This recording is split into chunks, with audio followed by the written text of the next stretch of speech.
Nabi SAW pada saat itu bermusyawarah dengan para sahabat. Apa kira-kira solusinya? Sekarang pasukan sebesar ini, 10.000 orang, itu akan menyerang Madinah. Ada di antara sahabat mengatakan, ya Rasulullah, kita keluar saja, serang Mekah, gitu kan? Sebelum mereka datang. Ada juga yang mengatakan, ya Rasulullah, kalau kita keluar, jumlah kita sekarang, pasukan yang bisa kita kumpulkan sekarang, paling 1.000. 1.000 dengan 10.000 terlalu besar. Kita butuh benteng yang lebih kuat. Artinya ini bermusyawarah tentunya, bukan tidak yakin dengan janji Allah. Maka mengerucut pada saat itu jumlah sahabat yang berharap agar tidak keluar dari Madinah, bertahan di benteng Madinah, lebih banyak daripada yang mengajak keluar. Maka berkatalah satu orang sahabat yang mulia, Salman Al-Farisi. Salman radhiyallahu anhu diberikan julukan dengan Al-Farisi karena dari negeri Persia.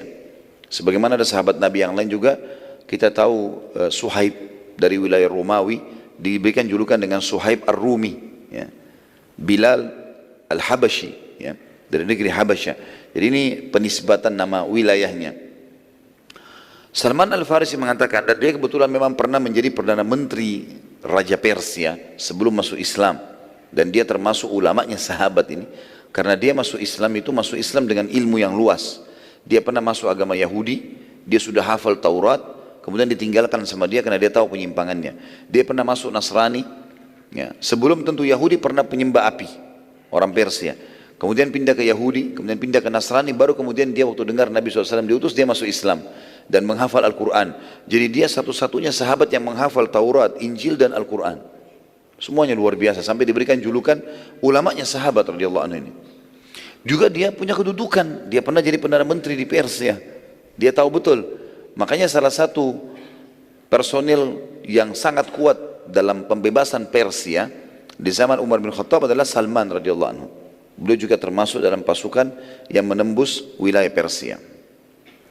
Pada saat itu Salman mengatakan, ya Rasulullah, di negeri kami dulu Persia, kalau kami terdesak, musuh banyak, atau diserang tiba-tiba dalam waktu dekat, kami nggak siap untuk itu, maka kami membuat parit-parit. Baik itu lubang-lubang yang banyak, jebakan-jebakan sehingga musuh jatuh di dalamnya, atau kami mengelilingi kota kami, wilayah kami dengan parit yang besar. Setelah Nabi SAW tanya panjang lebar bagaimana parit itu, diceritakan oleh Salman, digali seperti ini, dibuaskan seperti ini, dan Salman Al-Farisi pernah Perdana Menteri, tahu bagaimana pembuatan parit itu. Setelah terinci semuanya, kata Nabi SAW, ide yang bagus. Semua sahabat juga setuju. Maka mulailah Nabi SAW menggerakkan sahabat mengikuti instruksi Salman radhiyallahu anhu. Kita perlu tahu juga keadaan dulu teman-teman sekalian. Kondisi kota Madinah itu berada di utaranya Mekah. Jadi, atau kita bicara kota Madinah saja.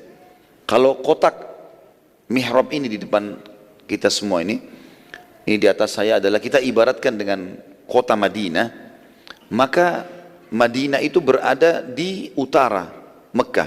Jadi Mekah itu ada di selatan, di bawah, ya, di daerah bawah, atau mungkin terlalu besar ini. Kalau kita ibaratkan misalnya ini kota Madinah, maka Mekah itu ada di bawah, di selatannya. Mekah ada di selatannya. Dan Madinah memiliki pintu gerbang di wilayah selatan. Di kiri kanan Madinah, timur dan baratnya itu ada wilayah luas, sekian hektar luas sekali, dikenal dengan Harra Syarqiyah dan Harra Gharbiyah. Wilayah timur dan wilayah barat, dan ini luas, seluas kota Madinah, sampai hari ini masih ada. Kalau teman-teman lagi umrah atau apa bisa mengatakan Harra, saya mau lihat Harra Syarqiyah, Harra Gharbiyah, wilayah barat dan wilayah timur. Itu dipenuhi teman-teman sekalian dengan batu-batu hitam dan tajam. Sekian hektar. Jadi Madinah itu nggak bisa diserang dari timur dan baratnya, mustahil, susah. Dengan hikmah Allah, Allah membuat kota itu seperti itu. Kemudian di utara Madinah, kan Mekah tadi di selatannya, di utara Madinah ini penuh dengan pohon kurma. Jadi kalau orang Mekah mau menyerang cuma satu pintu, cuma dari selatan ini. Mereka kalau mutar ke timur atau ke barat nggak bisa masuk. Jadi batu hitam tajam-tajam, kita lihat bisa saksikan sampai hari ini dengan mata kepala kita. Tajam-tajam, dan orang pun kalau jalan cepat letih, apalagi kalau tunggangan, apalagi kalau pasukan perang, nggak bakal mungkin. Kalau mereka mau ke utara Madinah, mereka harus mutar lewatin kebun-kebun kurma, jauh sekali. Mutar jauh sekali, butuh waktu berbulan-bulan ini untuk melakukannya. Maka nggak ada pintu lain kecuali dari selatan. Orang-orang Quraisy lalai, mereka pikir muslimin tidak tahu masalah ini, masalah penyerangan ini.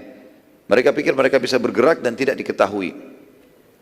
Maka Nabi SAW menyuruh membuat parit di selatannya Madinah, dikelilingi Madinah saja. Wilayah Hara Syarqiyah, Hara Gharbiyah tidak perlu lagi ada parit, belakang juga nggak perlu ada parit. Dan Nabi SAW mengatur itu. Parit ini teman-teman sekalian, khilaf di antara sejarah tentang masalah dalamnya.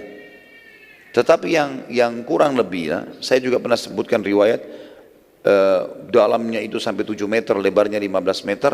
Tapi ada riwayat yang sekarang saya pegangi, yang terakhir saya temukan adalah riwayat yang lebih kuat tentunya. Kurang lebih dalamnya 5 meter, lebarnya 7 meter.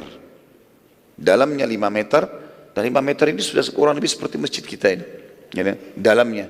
Jadi orang kalau sudah jatuh ke dalam gak bakal bisa keluar parit itu, kecuali menggunakan alat atau wadah untuk bisa naik. 5 meter kurang lebih seperti tembok masjid kita ini. Lebarnya 7 meter, berarti lebih luas lagi. Mungkin dari tempat saya duduk melewati tiang ini sampai ke sana 7 meter. Dan ini sudah cukup teman-teman sekalian untuk tidak bisa dilewati oleh kuda.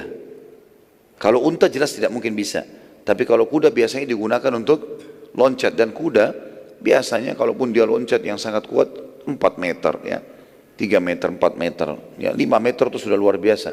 Makanya sudah ukuran kuda 7 meter mereka sudah tidak bisa loncati. Walaupun nanti kita akan lihat di perang ini ada beberapa orang Quraisy yang punya keterampilan luar biasa berhasil meloncati parit tersebut, ya. Ada 5 orang nanti yang berhasil loncat dan mengajak muslimin untuk duel. Mulailah baginda Nabi SAW membagi muslimin. Dibuatlah peraturan oleh Nabi SAW, semua laki-laki muslim enggak boleh tinggal di rumahnya, nginap di situ, di wilayah mau dibuat parit.